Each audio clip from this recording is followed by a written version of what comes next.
Nach den intensiven ersten beiden Tagen freut sich Thomas auf seinen 3. Arbeitstag.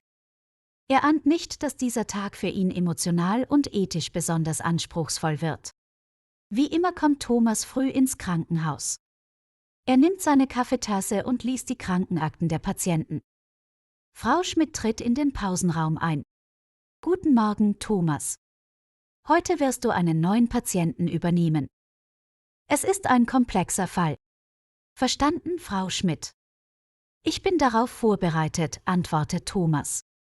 Der neue Patient ist ein junger Mann namens Tim, der nach einem Motorradunfall eingeliefert wurde. Sein Zustand ist kritisch und er liegt im Koma. Thomas erfährt, dass Tim Organspender ist. Seine Eltern sind sehr emotional und wissen nicht, ob sie die lebenserhaltenden Maßnahmen beenden sollen. Tims Eltern treffen ein und Thomas muss nun seine kommunikativen und empathischen Fähigkeiten einsetzen. Wie geht es unserem Sohn?, fragt der Vater mit Tränen in den Augen. Thomas wählt seine Worte sorgfältig. Ihr Sohn ist in einem kritischen Zustand. Wir tun alles, was wir können. Die Ärzte informieren die Familie, dass die Chancen für Tims Erwachen aus dem Koma sehr gering sind. Da er Organspender ist, stellt sich die Frage, ob die lebenserhaltenden Maßnahmen beendet werden sollen, um anderen Patienten eine Chance zu geben.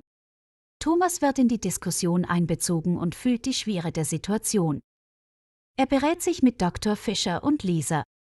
Das ist ethisch sehr komplex, sagt Lisa. Ja, aber wir müssen eine Entscheidung treffen, antwortet Dr. Fischer. Nach mehreren Gesprächen mit den Ärzten und der Ethikkommission entscheiden sich Tims Eltern, die lebenserhaltenden Maßnahmen zu beenden. Thomas ist derjenige, der die Maschinen abschalten muss. Er tut dies mit schwerem Herzen und großer Professionalität. Nachdem der Tag zu Ende geht, trifft Thomas seine Kollegen im Pausenraum. Alle sind emotional erschöpft. Das war ein harter Tag, sagt Lisa. Ja, aber wir haben ethisch und professionell gehandelt, antwortet Thomas. Frau Schmidt lädt Thomas zu einem Gespräch ein.